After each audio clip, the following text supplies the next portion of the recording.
ఏం సంగతి అంత మంచినా? ఇవాళ మనం టాక్ అబౌట్ ఆ రిలేషన్షిప్స్. ఒకరిని మనం ఇష్టపడతాం కానీ వాళ్ళు మన లైఫ్లో ఉండరు. అది వాళ్ళ తప్ప మన తప్ప అర్థం కాదు. యాక్చువల్లీ ఇద్దరి తప్పు కాదు. ఒకరికొకరు ఎంత డెస్టిన్డ్ ఉన్నారో అంతవరకే ఒకరి టైం ఇంకొకరికి రాసి పెట్టి ఉంటుంది.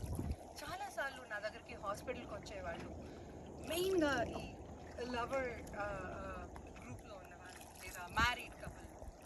వాళ్ళ క్వశ్చన్ ఏంటంటే, మ్యామ్ ఆ రోజు నేను ఇలా చేశాను, ఒకవేళ అలా చేసి ఉన్నట్టే తను నాతో ఉండేవాడా?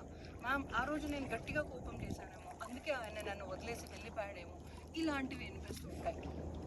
బట్ ద ఫ్యాక్ట్ ఇస్, నువ్వు ఏదో చేసావు అందుకే వెళ్ళిపోయాడు అన్నది నిజమే అయితే ఏదో ఒకటి చేయకుండా ఎలా ఉంటాం? మనుషులమే కదా. అలా ఏదో ఒకటి చేస్తే ఆయన వెళ్ళిపోతాడు అని భయపడి ప్రతిక్షణం ఉండే కంటే వాడిని వదిలేసి ఇంకోటి చూసుకోవడం బెటర్. సో మనం ఏదో చేస్తే తను వెళ్ళిపోతాడు అనేవాడు మనకొద్దు, నెంబర్ 1. నెంబర్ 2, మనం ఏదో చేస్తేనే తను వెళ్ళిపోయారు అని అనుకోవడమే తప్పు. తను ఏం చేసినా నాతోనే ఉంటాడు అన్న నమ్మకం ఉంటేనే తనతో ఉండండి. నేను ఇలా చేస్తే ఉంటాడు, అలా చేస్తే వెళ్ళిపోతాడు అని చార్ట్ రాసుకొని డూస్ డోంట్స్ రాసుకొని ఇంత మ్యాథ్ చేయాల్సి వస్తే లవ్ ఎందుకు, రిలేషన్షిప్ ఎందుకు? అలాంటి వాళ్ళని దొబ్బేసి కొత్త వాళ్ళని ఎత్తుకొని హ్యాపీగా ఉండండి.